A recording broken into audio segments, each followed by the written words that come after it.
Sebuah ponsel jadul, tanpa kamera, tanpa layar warna, bahkan tanpa Bluetooth, tapi dijual hingga ratusan juta rupiah di pasar gelap. Kenapa? Inilah kisah tentang ponsel termurah yang pernah dibuat Nokia, yang ternyata menyimpan sebuah rahasia besar. Nokia 1100, HP rakyat, HP sejuta umat, dan ponsel yang pernah diburu oleh mafia digital dunia.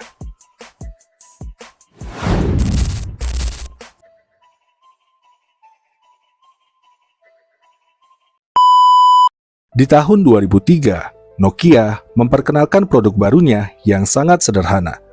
Tujuannya jelas, menciptakan ponsel yang bisa diakses oleh siapapun, bahkan di negara-negara berkembang sekaligus. Nokia 1100 lahir dengan desain sangat minimalis. Layar monokrom, tidak ada kamera, tidak ada musik, tidak ada koneksi internet. Tapi inilah senjatanya, tahan banting, baterai super awet, dan tentunya harganya sangat murah. HP ini diluncurkan bukan untuk kalangan elit, tapi untuk petani di pedalaman India, nelayan di Afrika, tukang ojek di Jakarta, dan jutaan orang lain yang baru pertama kali memegang ponsel. Dalam waktu singkat, Nokia 1100 penjualannya meledak, terjual hingga 250 juta unit, menjadikannya ponsel dengan penjualan tertinggi sepanjang masa. Bahkan hingga saat ini, tidak ada satupun model iPhone atau Samsung yang bisa memecahkan rekor itu. HP ini bukan sekedar alat komunikasi. Ia adalah simbol dari akses, kesetaraan, dan kemajuan di era awal digital. Di Indonesia, Nokia 1100 menjadi fenomena tersendiri.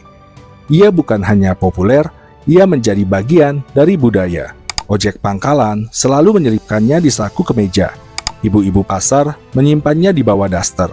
Siswa sekolah menaruhnya di kaos kaki saat ujian. Dan di warung-warung kecil, charger Nokia colokan kecil ini selalu menjadi alat vital. Baterainya bisa bertahan seminggu, bahkan 2 minggu. Layar kecilnya bisa terlihat jelas meski diterpa sinar matahari terik. Dan satu fitur yang paling legendaris, Snake 2. Game sederhana yang bisa bikin kita lupa waktu. Tapi lebih dari itu, Nokia 1100 adalah ponsel yang tidak minta perhatian. Tidak ada notifikasi Instagram, tidak ada spam TikTok, dan pastinya tidak ada FOMO. Mungkin itu sebabnya banyak orang menyebutnya sebagai HP paling damai yang pernah ada. Tapi kisah Nokia 1100 tidak berhenti sampai di situ. Tahun 2009, 6 tahun setelah peluncurannya, muncul kabar mengejutkan dari Jerman. Ada Nokia 1100 yang dijual di pasar gelap dengan harga yang sangat fantastis, sekitar 25.000 US dollar, atau lebih dari 350 juta rupiah. Apa istimewanya? Ternyata beberapa model Nokia 1100 buatan Jerman memiliki bug firmware yang sangat langka. Bug ini memungkinkan HP tersebut melakukan SMS smoking, alias menyamar sebagai nomor lain.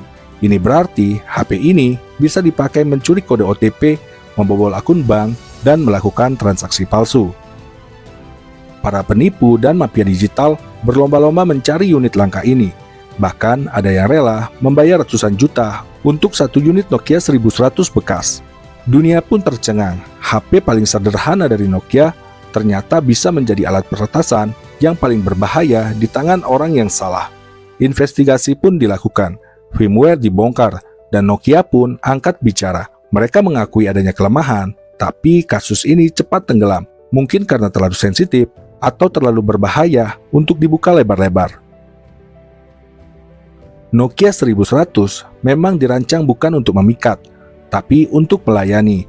Tombol karetnya empuk, tahan debu, bisa ditekan walau tangan berkeringat. Layarnya sederhana, tapi jelas.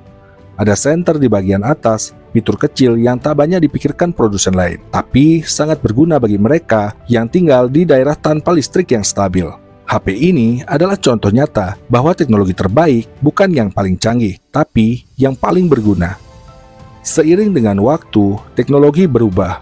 Muncul Android, muncul iPhone, akses internet menjadi kebutuhan, kamera menjadi keharusan, dan Nokia perlahan kehilangan tajinya. Di tahun 2009, Nokia 1100 dihentikan produksinya. Tidak ada seremoni, tidak ada penghormatan, ia hanya berhenti dibuat. Diam-diam seperti akhir dari tokoh bijak dalam cerita. Tapi meski begitu, ia tidak pernah benar-benar mati. Di pasar loak, Nokia 1100 masih dicari, di desa-desa masih digunakan, dan di hati banyak orang, tentu ia masih jadi kenangan. Nokia 1100 memang bukan ponsel pintar, tapi ia memberi kebahagiaan yang sangat sederhana, tidak bikin stres, tidak bikin iri, dan tidak bikin kecanduan. Ia hanya berbunyi saat dibutuhkan, dan diam saat kita ingin tenang. Hari ini, kita hidup di era di mana ponsel adalah kamera, toko, dompet, bahkan teman tidur. Tapi kadang kita rindu saat HP hanya untuk menelpon. Nokia 1100 adalah warisan, bukan dari teknologi tercanggih, tapi dari masa di mana hidup digital masih sangat sederhana. Dan mungkin justru di sanalah letak keindahannya.